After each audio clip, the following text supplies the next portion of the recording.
I will move to call to order the April 29th, 2026 Academics Committee meeting. All right. Ms. Williams, do you second that? I'm going to assume that's a yes because she is smiling. Okay.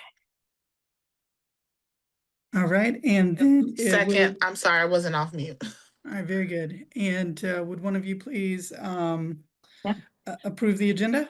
I move to approve the agenda for April Mhm. 2026 for the Academics Committee meeting.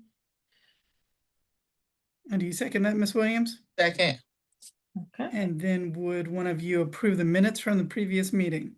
I approved the minutes for the previous meeting, April, what was that That would have date? been March. March, Mhm. the March meetings, minutes, academic committee meeting minutes. I second. Okay, thank you very much. So with that, we always start with our district accomplishments. And this time I have our very, very proud executive directors. Amazing things have happened with instruction. And so they actually have put a document into the agenda for everyone to see. And we're going to go ahead and put that in the board brief if that works for you all. But I'm just going to ask Mr. Newton and Dr. Davis to take turns and to share a couple of highlights from each section. So why don't we start with elementary? Okay, can you hear me, Miss Morrison? Yes. All right, because my mic sometimes I don't always pick up. So first of all, good afternoon. I'm going to share a few celebrations. This is, first of all, has been a very successful school year for elementary. We're done some great things together. Got a lot of work to do, but it's ongoing. I would like to first start with the implementation of our new math standards and our new math curriculum, which is Eureka Squared. We began this summer with training for our school administrators as well as our teachers, and we rolled right on into our school year with PD ongoing throughout the school year. And we also did some calibration walks among ourselves, as well as with Great Minds Representative. We were just gauging the health of our implementation, looking at various parts of the math curriculum and providing our teachers and principals with descriptive feedback. And I like to believe that it's been very successful because I know it's not, you're not supposed to compare old standards, new standards, and indicators and curriculum. However, when looking at our formative assessment data, our students' achievement is right there or even above in some areas where we were prior to the new curriculum. So our rollout has been pretty good is how I like to gauge that. We have work to do. We will continue to do that, but I feel like we are in a good place. Just getting qualitative data back from our principals in our continuous improvement meeting actually confirms my belief as well. And so that I like to think that that was very successful. We had a meeting yesterday virtually with some Great Mind representatives talking about our next step for this summer and upcoming school year so we can maintain that momentum.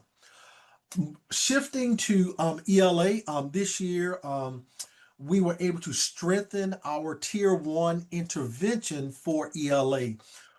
We are using University of Florida Literacy Institute, which obviously is called UFly. We got that implemented once the school year got started in all of our K through three grades. Obviously, you can use it for upper grades if the kids have a need for that, but that rollout has been successful with the support of our literacy coaches in our school and our content specialists. We were able to get our teachers trained. I have been able to see that in action. Obviously, manipulatives come along with that intervention, and I've seen it in several schools, and I've heard through conversation with our teachers, administrators, that our kids, our teachers are embracing, our kids seem to be, making great progress when we use that with them.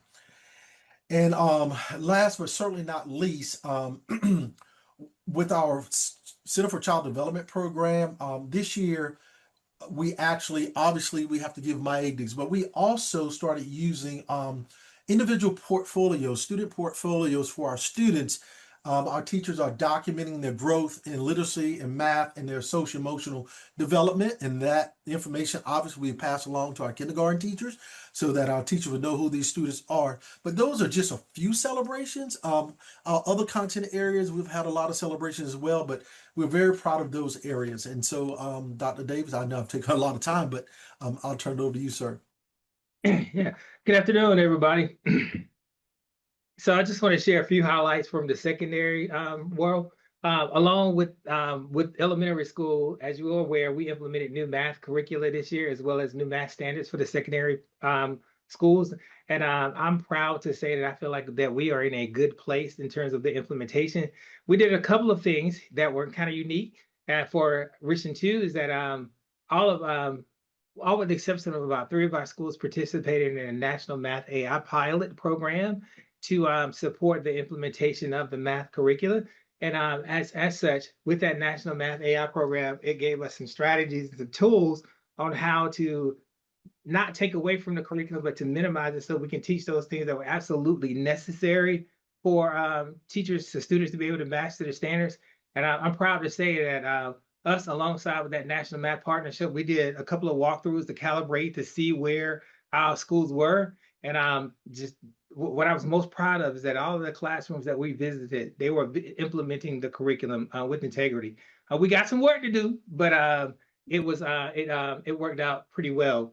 And I am proud to say too that looking at our benchmarks, while they're not where we want them to be at, what we are seeing now is that a lot of our students are scoring more in the proficient range, meaning they're earning a C or better on those benchmark exams, which means that they're answering DOK level 2 questions, which is clearly what this curriculum does. It increases students' thinking, their thinking skills, their ability to understand conceptual math, and so that has been a success for us that they're able to answer those DOK level 2.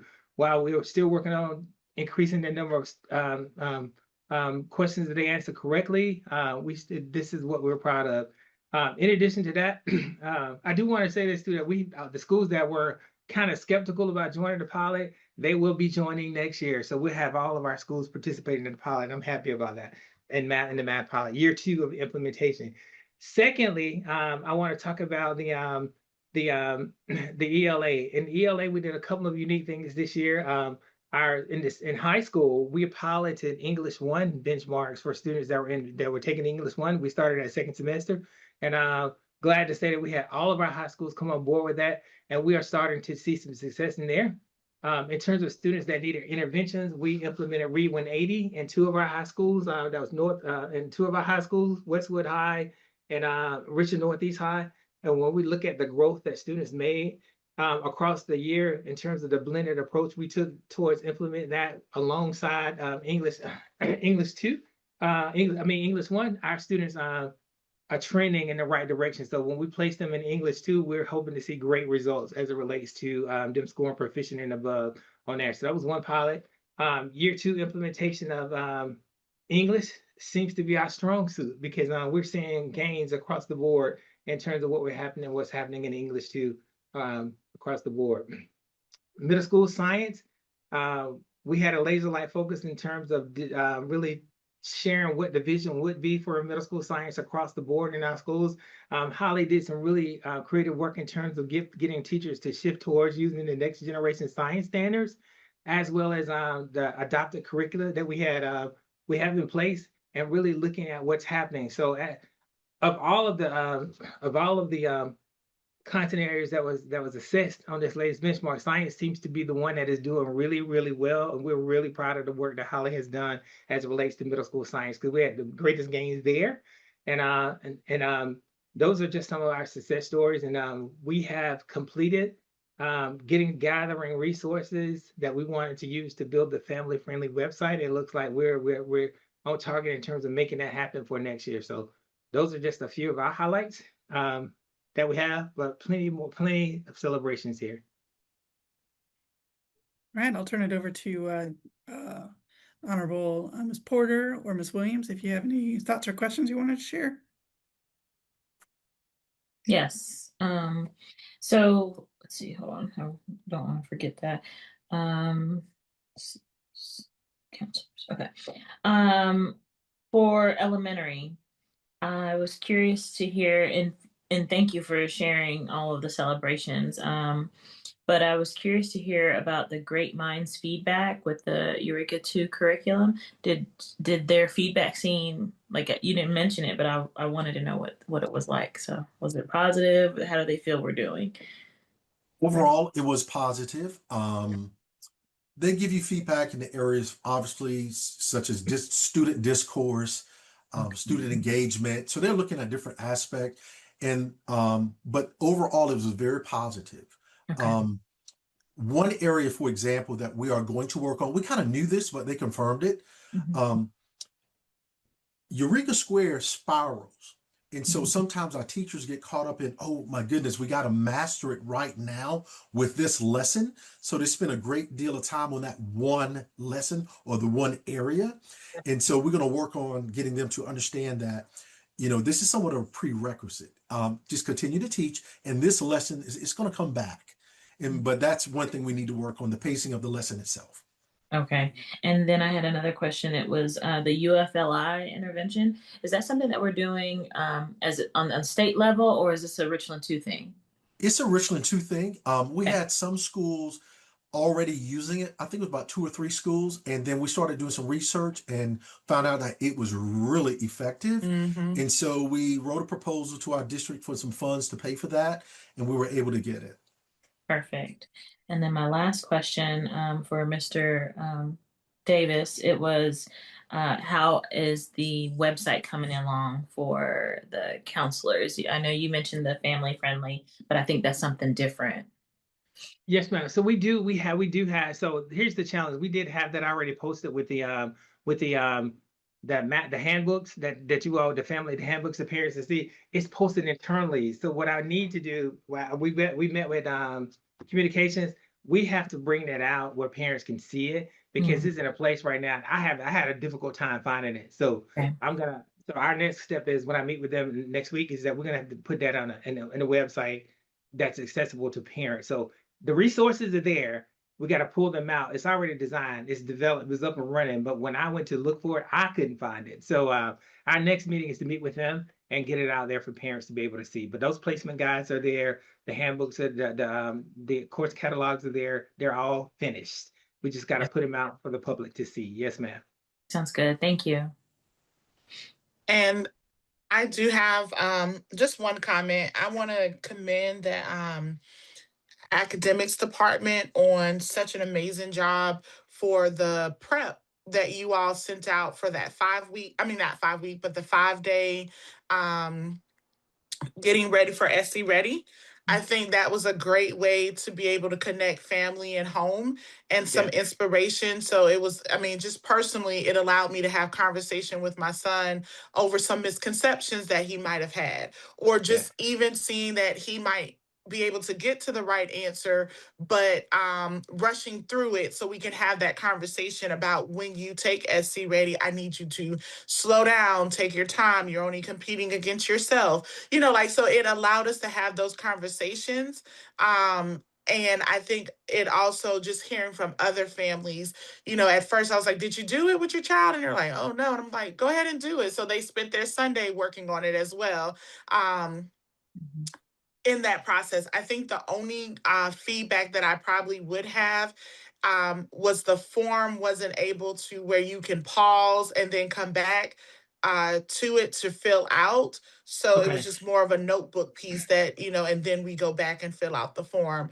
But if it was something that you could, pick up from day one to day two to kind of spread it over time. That's the only feedback that I have from that. But I think that was a great and amazing concept. And I did see, even though my child is in 6, there was a family that their child was in 7, and it was the same concept. For middle school, at least, it was the same concept for Yeah. day one, day two. So it was, you could see the linear piece, the vertical piece in it. Okay, perfect. Thank you. Yeah. I will give that feedback to our team. That was their brilliant idea. That was not my idea. That was their idea. They came up with it. So that's well, go for it. Yes. So that was on point. So yeah. All right. Thank Mhm. you. And I just want to, take a second to commend, both Mr. Newton and Dr. Davis, our instruction team. Y'all, you guys are amazing, and your teams do such great work, and you work so well K through pre-K through 12, and it's just really consistent. And I have so much respect, and also the collaboration with Mhm. all of the other divisions and academics as well. There's just you're creating that leadership is creating a lot of movement. So I appreciate it. Thank you. All right, so friends, I'm going to move, if that's okay. The Yes. next item on our agenda is follow up on our March action items. And I'm not going to pull it up if that's okay. Trustee Williams, Trustee Porter, can you guys see the document that says follow up on March 26th? Yeah, I have mine up Yes. on the other You I have have it? mine up as Okay. well. And then I think everybody on the call probably has access to it as well. I think maybe Shaquina, do you have access to it? I sent an agenda with the links. Okay. All right, so there were a few things that were discussed at our last meeting that I want to make sure that you all are aware that we did address. So in our recent board briefs, there were some questions about making sure that the board had information related to certain things, and so we did do a board brief on April 3rd about the sunset transition and replacement of the career prep program. We, Ms. McLaughlin, wrote a really good board brief related to special education transition services support. We also did a board brief. Actually, Mr. Sherman did this for the middle and high virtual placement in lieu of expulsion. That's something that they've been working with. And then, of course, we also posted the Richland 2 athletic accomplishments from fall and winter. So those are things that we talked about in our last meeting, and we wanted to make sure that we got that information out to the entire board. In terms of policy work, we've continued sort of talking about like how do we go about doing this. I went ahead and created a spreadsheet that I'm going to share with you today, and we can talk about how we might address instead of like just choosing, oh, this one or that one, or there are some highlights that we've got to do. But especially, for example, if the legislation around the grading floor comes through and things like that. But we've got kind of our policies as a whole are kind of aging out. And so we've got to really think about that. And so anyway, that's going to happen today. Program evaluations, we have the AVID one. We're adding one more section called Next Steps before we release it. Dr. Moore's had a chance to review it. I've had a chance to review it. We're adding one more section before we release it. And then we have just gotten the college and career readiness program evaluation back, and that'll be processing through. And it'll probably come, I think, to the whole board. It depends on how our meetings fall, and we'll make sure that everybody has access to those as quickly as we can. Were you gonna say something, Ms. Porter? Yes, the college and career readiness program. Um, Mhm. I was having a conversation with a constituent. Our middle schoolers were recently assessed on that. Is that correct? College and career readiness, depending on how you look at it, uh, it really starts at the elementary level, but it comes through middle school and into high school. It has everything to do with, students choosing their career tracks, doing all the career assessments, going to career fairs. So it does start at the middle school level, But there was like in a big some way. sort of assessment involved. No, ma'am. There are no assessments that impact college and career readiness at the middle level. Hmm. All of those assessments begin once they hit high school. So Okay. Jennifer, she might be talking, Ms. Porter might be talking about, I know in the eighth grade, in the previous systems that I worked in, we gave something like it wasn't the PSAT, it was something similar like the ACT thing, which talked about the different careers that kids would qualify based off of the way that they answer certain questions. I don't Yeah. know if that's what it is, but I'll find out. Because usually that comes to the school counseling department. It is not one of those mandatory state assessments that will be given, but I do know sometimes to determine what students' interests are and giving their parents some things to talk about with the IGPs. I have talked to Dr. Morgan about how do we strengthen that so the parents can have an awareness what their kids' interest is. That might be it. Let me follow up with But you. for clarification, Yeah. nothing that qualifies a student as CCR in the state's eyes, none of those assessments are given in middle school. Okay. Okay. Thank you. Thank you. So what was the exact question, Ms. Porter? Oh, I don't recall. It was at one of our goal sessions with the community. Um, Mhm. I don't recall the exact question. If you want to, I think this is a really good time to use that question tracker. Okay. If you go back, if you think about it, or you get Okay. another one, Mhm. let's add it to, if you would, add it to the board question tracker, and then our team will pull together that full response. I know Dr. Davis is already thinking about it, and Okay. we can make sure it's in the tracker so everybody can see it. Got it. Will do. Okay, Yes. all right. I do Okay. have just two questions. When you talked about the AVID and CCR evaluation, we probably stated it before, but who's actually doing those program evaluations? I could not remember. They are outside evaluators. Okay. Okay, So that's they what are I thought. contracted evaluators. And when do IGP meetings start? Like you start having these IGP meetings. When does that start? They start in the 8th grade. Okay, that's what I Mhm. thought.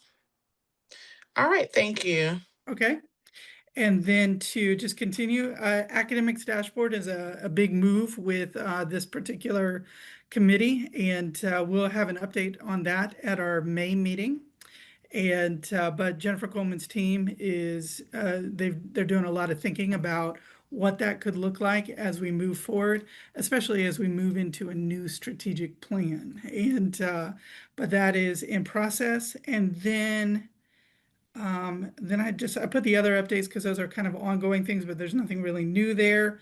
The other thing that we had talked about at the last meeting was the career and technology education learning trips. And I know that there's a virtual opportunity to meet with Pickens. And then there's some things that like a couple of places that Dr. Davis's team is looking at in Greenville as well. And we know that you all want to be a part of that. Yes.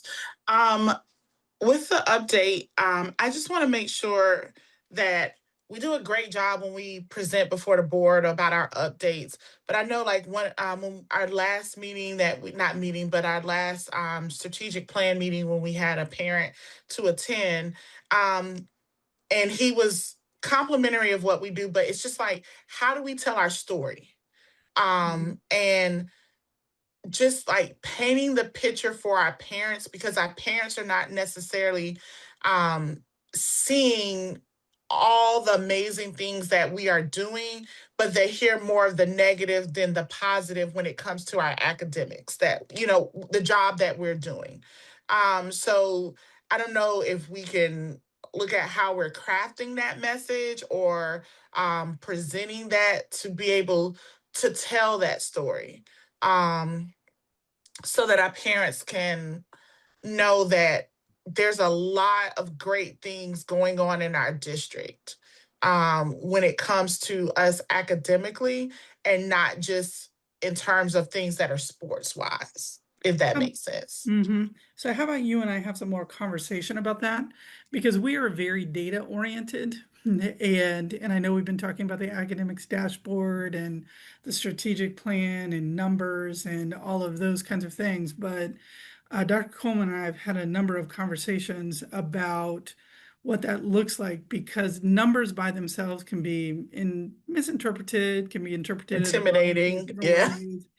And that narrative that goes with those numbers is really, really important. We want to be transparent. We want to be Yes. clear. We want to show direction. But we also, you're right, we need to tell the story. And so that's something to think about at board meetings. It's also something to think about when we put information out about academics. Any kind of number always needs to have some narrative attached to it. But we can certainly think about that. And that's an Right. interesting, even as we think about the strategic plan and setting goals, maybe part of that also needs to be about telling the story. Yes. And Yep. then and just as late as maybe 2 days ago, you know, there was someone who got a phone call that said, "Hey, we have 21 failing schools." And I'm like, "No, we don't." You know what I'm saying? And Mhm. so, but it came from someone, might have been internal, but then it was just like, how do we debunk that information so that you can know that we have no unsatisfactory schools in our Yeah. district, things like that. So yeah. Mhm. So it is true that we depend on you all Yes. to a certain extent to be able to answer those questions. I mean, there's just a lot of play out there right now, and we have a lot of competing organizations and schools that are going to say Hmm. all kinds of things. And so I think, I think it's important to know the story, say the story, keep telling the story over and over and over and over and over again. Yes. Yeah, because I mean, I look at the postcards that are coming through Mhm. and I'm like, what does this even say, really? And but there's all kinds of stories, and there's a lot of stories about public education as well. So there's a lot to Correct. that. Okay. Mhm. Thank you. Okay.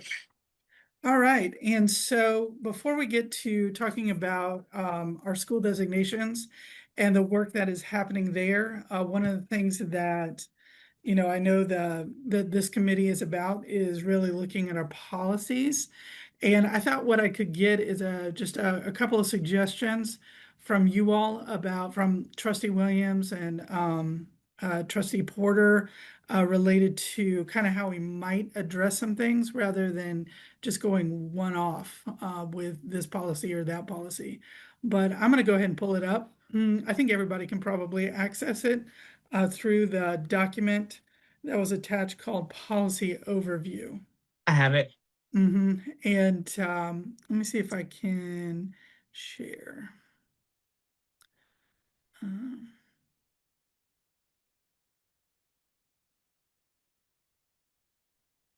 all Jim, right, so which I'm document not is going to that? share. Which document is it? It's a document called Policy Overview, and there's a link in there to An I just need Excel to be able sheet. to yeah, I just need to be able to show Oh, on that document. policy overview. I'm sorry. I thought you were on school designations. I apologize. Yeah, not yet. hmm And so so Ms. Council, is there any way that I can share to the screen?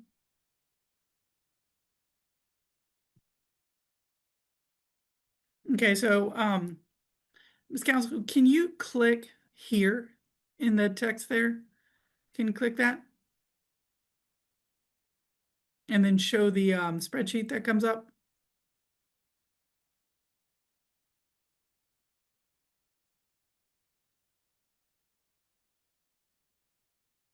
Okay, so Trustee Williams and Trustee Porter, you all could, if you wanted to, when you open this up, you could, you could download it as an Excel document so that you've got it as well. It won't be linked anymore, and there will be other changes that come to this. If you notice the tabs at the bottom, these are all the I policies, right? But because we have student services and a variety, like including nurses and social workers, we also do a lot of J policies as well.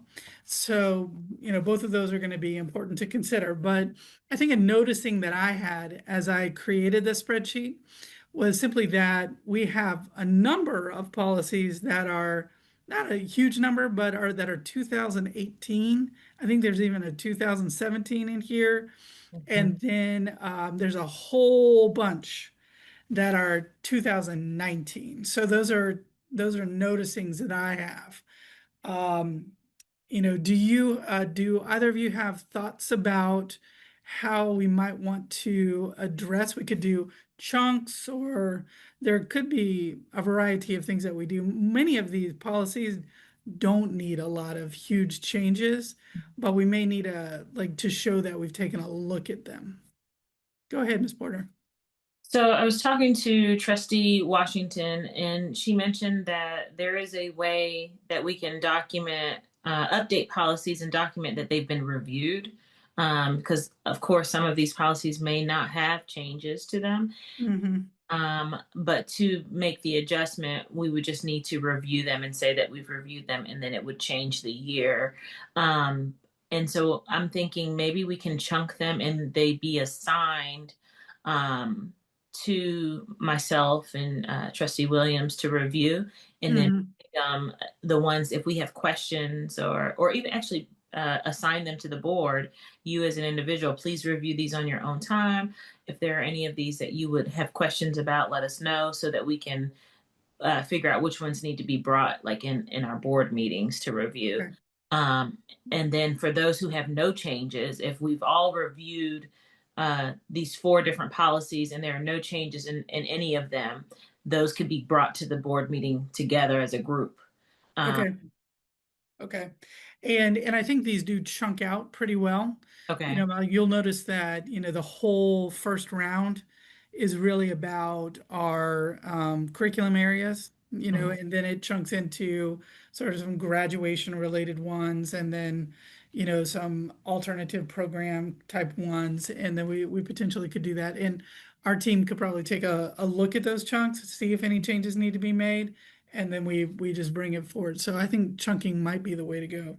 Right. And if your team looks at a group of policies and agrees that nothing needs to be changed in their opinion, Mhm, then those would probably be the first ones that we want to bring to the board mhm, to review on their own.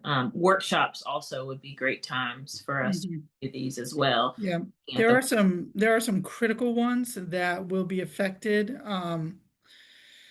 by upcoming legislation. Once that may be passed, those might be some of the first ones that we do. But we also know that the South Carolina School Board Association is going to address some of those with model policies. So I'm thinking that the timeline for this, I think the ones that we know probably won't be touched, we could maybe do a first chunk, um, maybe this summer, and then we go right into the season and we'll know what our chunked areas are. Yes, I agree. Mhm. Yeah. Yeah. Ms. Williams, do you have thoughts? No, I agree. Okay. All right. All right. So I think that's a good plan. I'm going to work that plan out with Dr. Franklin, and that way we're like on par with what the policy committee is ready for and that kind of thing, and then we should be good to go. Okay. If there's anything specific that you need Trustee Williams and I to work on together, please feel free to let us know so that we Okay, we'll do. I think you guys are going to be you all will be sort of the kind of the instigators, not the instigators. That is not a good word. Okay, all right. The I get what you're saying. first look, There we go. first conversation happens here, and then it moves to. I think the way it's moving is first conversation here, then moves to the policy committee, then moves to the full board. I think that's our pathway. Sounds good. So not instigators, first discussion. There we go. Discovery. Yeah. We're in the discovery phase. Yes. So, okay. All right. Anything else on that before we move to school designations? No, I'm good. Okay. All right. And so I'm going to ask Dr. Coleman. Dr. Coleman, do you want me to go ahead and start things off? Whatever you'd like to do, Ms. Morrison. Okay. Sounds good. Let's, Ms. Council, can you pull up the document that's the update on the 25-26 Richland 2 school designations? First slide is what we need to see. All right, we have all the right people in the room to talk about some specifics. And so with our underperforming schools, we're including this because this is a critical designation. And in 24-25, we really worked on systems with schools and quite a number of our schools were able to come off of the underperforming list. So as you guys know, because you approved all of those plans for the 24-25 school year, Westwood came off, Kelly Mill Middle School came off, E.O. Wright came off, Polo Road, Killian, and Bridge Creek, and they needed to come off. Like a lot of the issues that are sometimes happening are happening due to some systems and some very particular things, sometimes particular things that are happening in the school. But underperforming schools are it happened when a school receives an overall below average rating on the school report card. And that happens every single year. So, and it would happen anytime the school report cards are finalized. And so our three schools that we're focused on this year, we have two elementary and one high school, and they're doing very well. They're moving and grooving. We have uh, we have new principals, a new principal in one of those schools at Jackson Creek, and our two principals at Condor and Richland Northeast. They know exactly what they were doing, and they made good gains last year. And moving into this year, they're really continuing that work. And you all have approved those plans for this year, and those are posted on the school's websites. But they have to be all underperforming, all plans have to be approved by the board and then by the Department of Education. They are posted on the school sites. We have three meetings with those principals during the school year.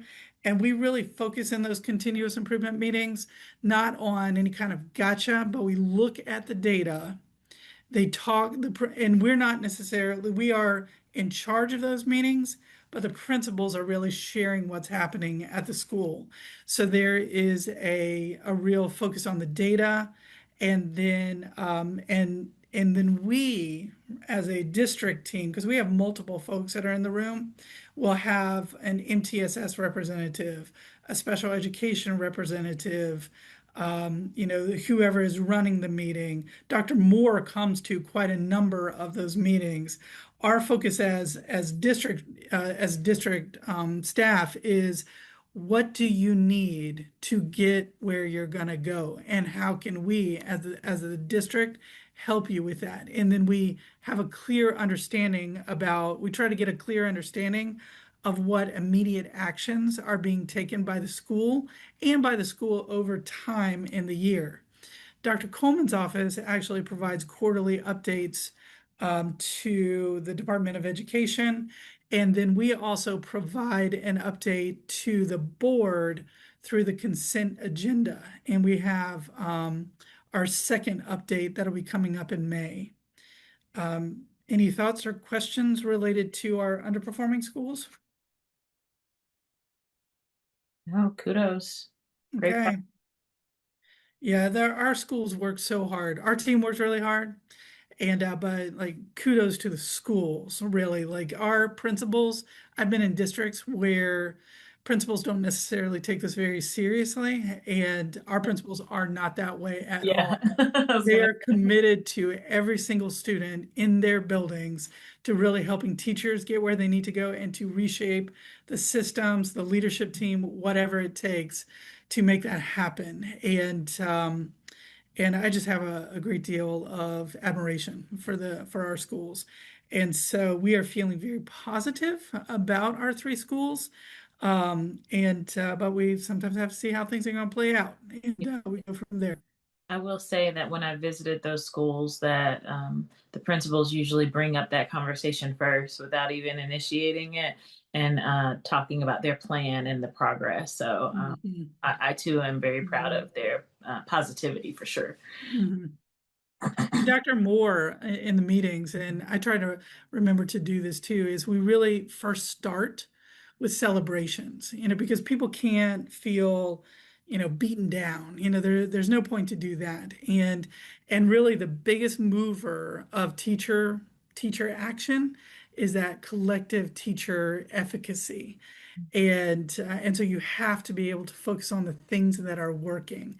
And so, that is a central question in those continuous improvement meetings, like, what is working and what's not working as well, and what are we going to do about that? And those meetings are intended to be way more than meetings. And in fact, we really um, require those meetings not to be a dog and pony show. It's Right. got to be a real conversation, and so we work hard with them to make sure that that happens. Hmm. Mhm. So the next slide is comprehensive support and improvement. We have one CSI school. And you guys know that that is Jackson Creek. And Jackson Creek, we have a new principal there. She is rocking and rolling. I've been doing classroom visits, and comprehensive support and improvement happens when, well, it happens when there's lots of statistics and numbers that happen around school performance at the state level. And a comprehensive, when a school is a designated comprehensive support and improvement, which is a federal designation, they are in the lowest 5% of Title I schools in the state based on their overall report card index.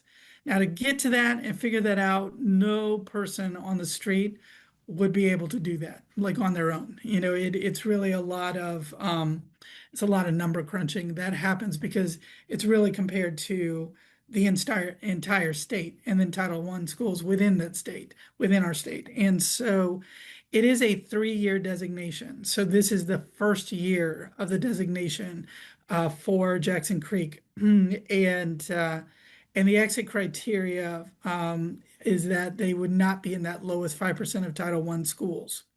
One of the great things is there's a lot of support that comes with a CSI designation that does not happen with a lot of other designations. And we know that, I mean, all the potential is there in the school, and our principal is amazing.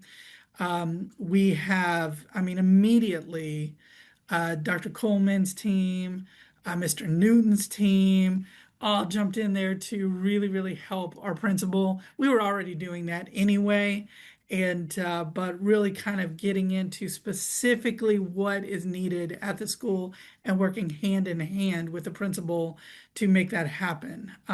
However, the state actually provides a full-time transformation coach for 3 years, and then there's there are a good number of visits from the state lead transformation coach as well.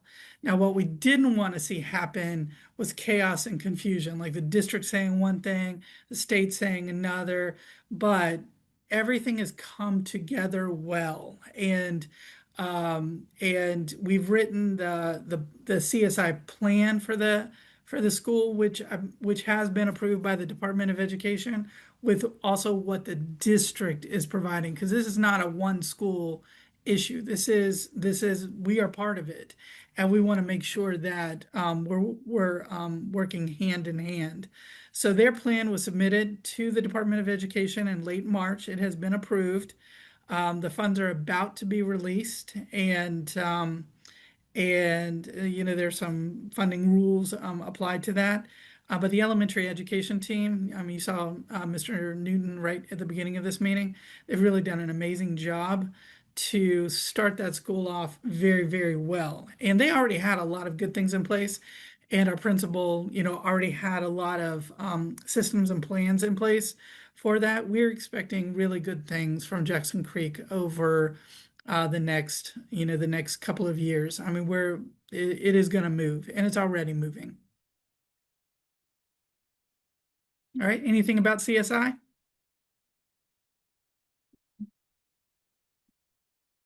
They also have continuous improvement meetings 3 times a year, and they have that differentiated support from the district office. So, Ms. Council, we can move it to ATSI. Do we still have Ms. McLaughlin on the line? I'm here. Oh, good. Okay, I'm just checking.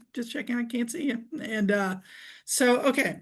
So we're going to talk about ATSI. ATSI is a good thing, but it's a difficult thing. Really what they do, the ATSI designation is a federal designation. It's required under our state ESSA plan, and a school is designated when a specific subgroup scores lower than the top school in the 5th percentile of ranking schools across the state. So again, it is a little bit of a moving target. This year, we have 14 schools identified with 15 designations. All right, so, and I will say that we have success in this area. So even in 24-25, 2 schools were able to exit ATSI designation early, and we had 1 school that did not come back on the list. And so we know that we can do this. Yeah, and so 14 of our designations are for SPED.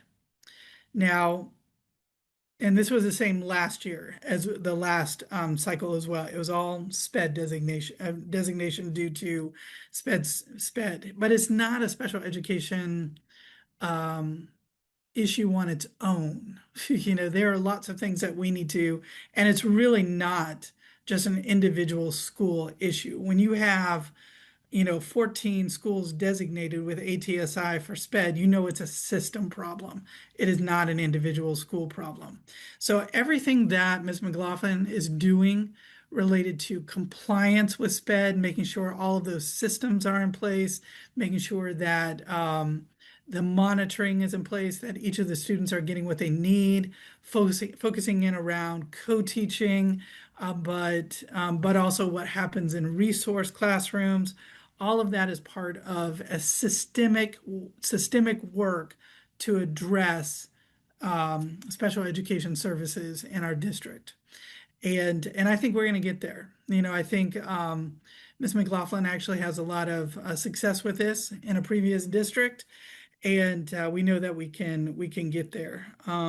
Is there anything specific that you want to say related to ATSI, SPED, Shaquina?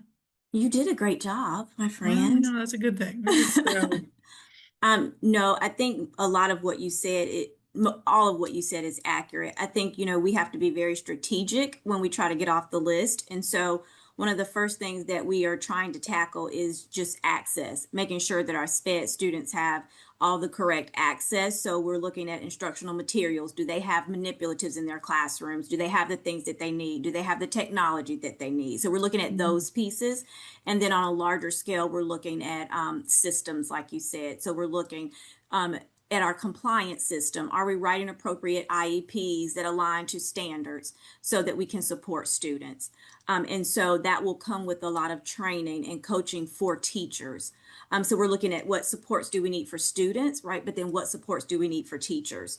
And then based on our data, what type of professional development do teachers need? We know we're no longer in the era where you can just give a PD and it's good for everybody. So we now have to tier what that support looks like.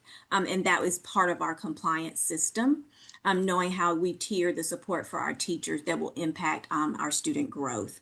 And so, we're strategic about how this rolls out. Too much makes everybody confused. So we have to make sure that we do it at the right time. But I will say in all the school visits that I've had and talking with the administrators, I've not found anyone that's not on board. Right, like everybody has been extremely happy. I'm going into individual classrooms, talking to teachers. They are excited about the work that we're doing, and they are working hard. So just like you said, I do believe we're going to get there. And so we're all on the same page and aligned. So we're doing what we need to do to make sure that we support our students. all right. And I will say that for the first time, we do have one, and of course, all of these plans, the ATSI plans, I believe they have to be posted on the school website. Am I correct about that? No? Okay. We actually have a district ATSI plan. Okay, so that is certainly something that we can look at some point. But we do have one school that did get a designation for poverty. Now, we when we think about SPED as a system issue for this particular ATSI designation, we're addressing special education services. And I'll say Shaquina's team has been doing a great job with this. We're addressing that in every single school. It's like this is not just these 14 schools. It is really every school because we don't want in the next round of ATSI designations to have any additional schools designated. That's just a no-go for us. And so we are in our first year of this cycle because it's a 3-year cycle for an ATSI designation. Same for CSI. But we have one school that we're working on related to an ATSI designation for poverty. Now, this is a first designation, but what it's really telling us is that we have to really look at subgroups. And so we're really retooling to making sure that we do that. In our district plan, we do have what we're doing for our schools with SPED ATSI designations, and then also what we're doing with our one school right now that has a designation related to poverty. Dr. Davis, can you talk a little bit about what is in that particular plan?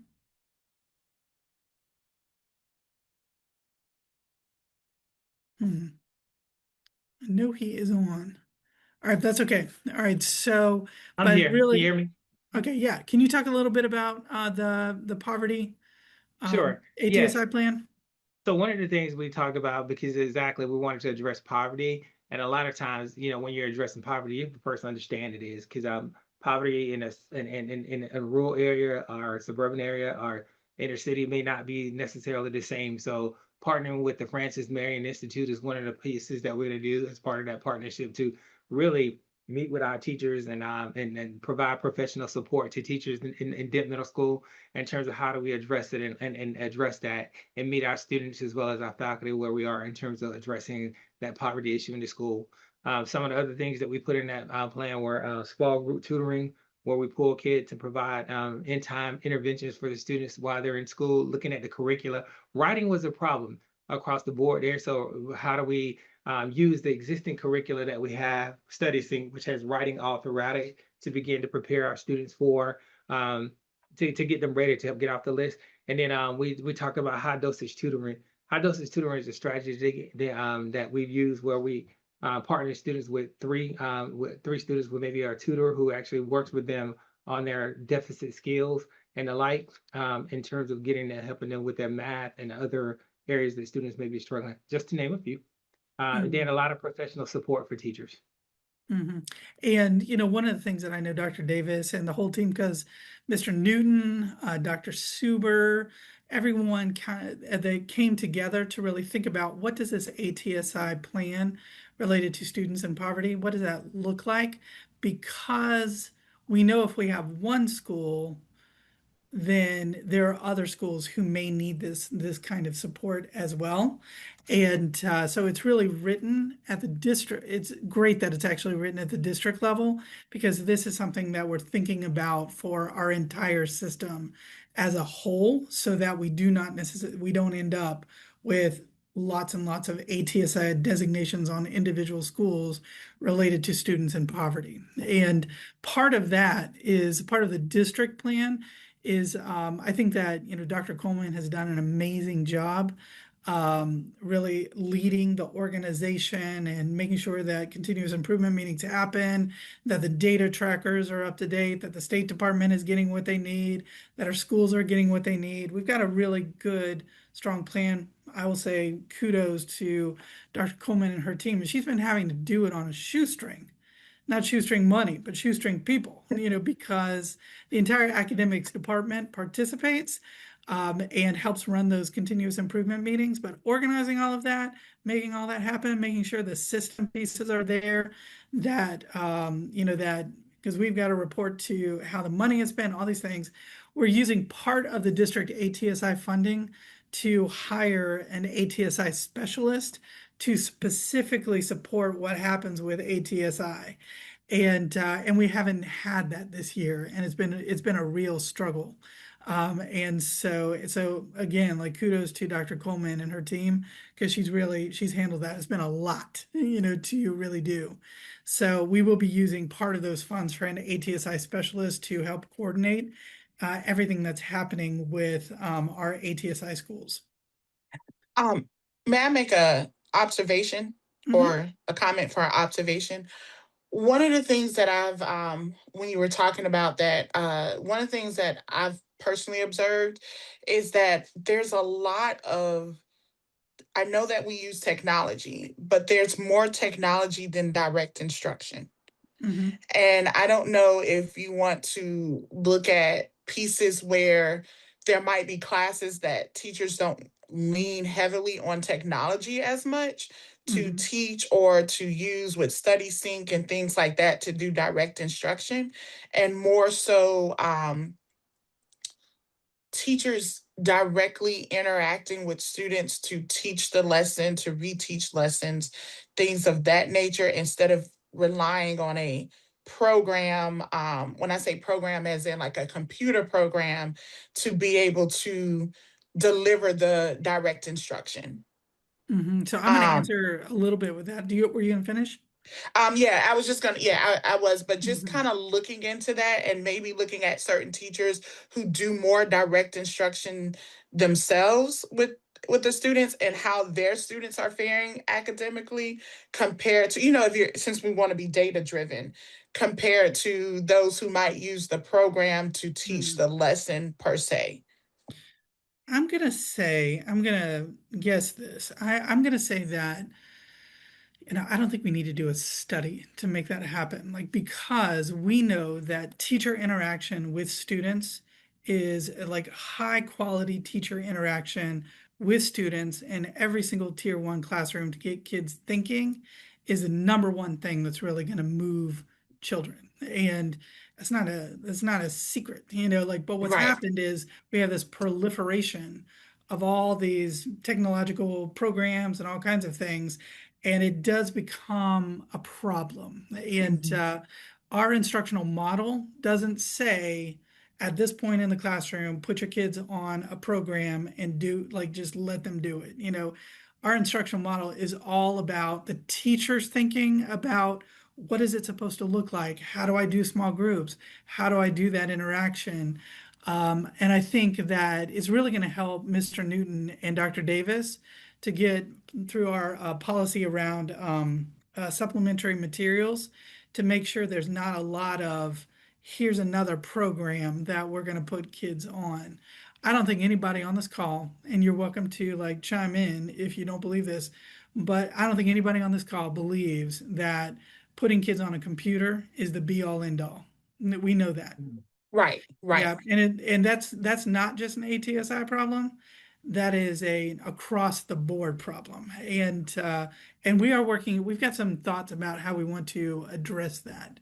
right. And Um, and I was just making the observation for the mhm, one particular school that which is in, I think you're saying like for the poverty mhm, piece, and just kind of from the observational piece of what I have noticed in general, yeah. um from that, Mhm, and just kind of, when you see certain instruction going on in certain classes, you mhm, notice like, hey, one teacher is amazing at, being direct with students and the interaction and, that high quality instruction, and barely uses a program, but it's more rigorous in the terms of rigor as well. Not more work, but just rigorous.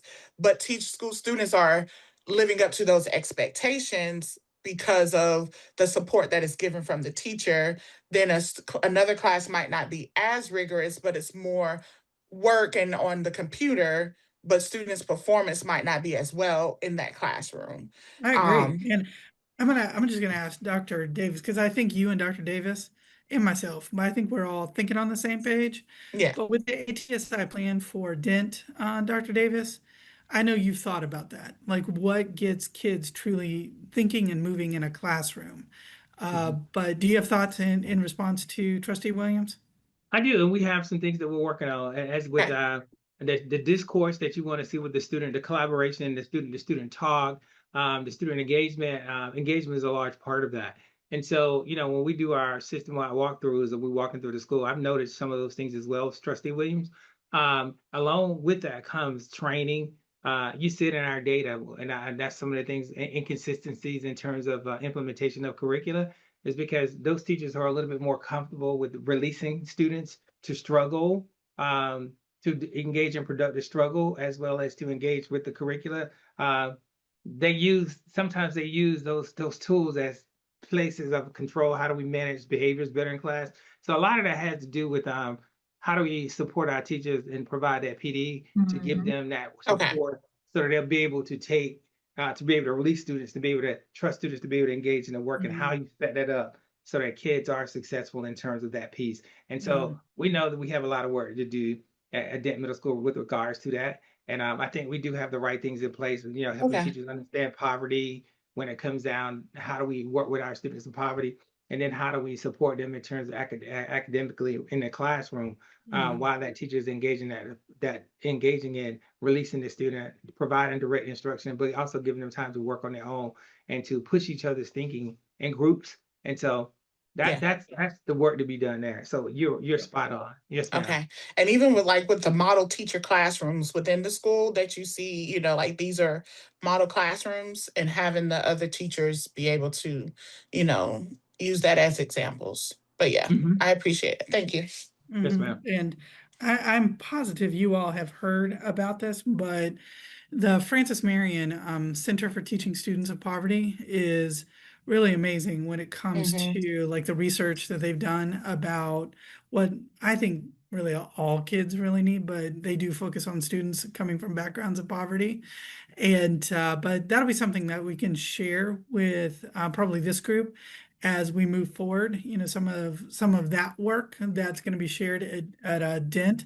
But I think there are pieces probably that we can use sort of throughout the system to help all schools. And because we are a high poverty district, so when we're talking about students of poverty, we're talking about a majority of our students. And so we have to make sure that, we are very good at supporting the kind of instruction and the systems that allow our schools to get where they need to go when it comes to that, to meeting the needs and really connecting with our students of poverty. I'd just like to add that I also am feeling really optimistic with some of the changes we've made for the future when it comes to coaching and working in tier one interventions. And I think that all of that, when that comes to, once we have all that in place, those items, it'll be easier to address those issues as we work on some of the deficiencies that we may see in specific classrooms. So. I think so too. And I always get nervous this time of year. I'm just like, oh, like what's happening. And but that said, we will see where it all falls out. And but I too, I am very optimistic about what we're doing and what we're putting in place for the long term for Richland too. And I think it's going to get us where we need to go. And I think the real one of the things that we will be working on as an academics department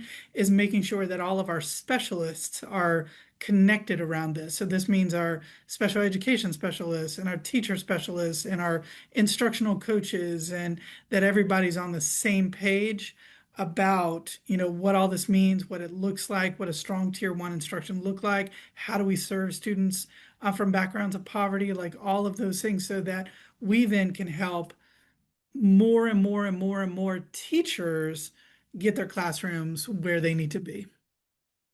Yeah. Yep. All right, friends, Thank you. anything else? No. Okay. All right, so then let's move to Ms. Council, you can go ahead and take it off. If we can move to, we always like sort of plan our next meeting. But with the document for agenda items for the next meeting, if you look, we do have May 22nd planned for actually talking about coaching support.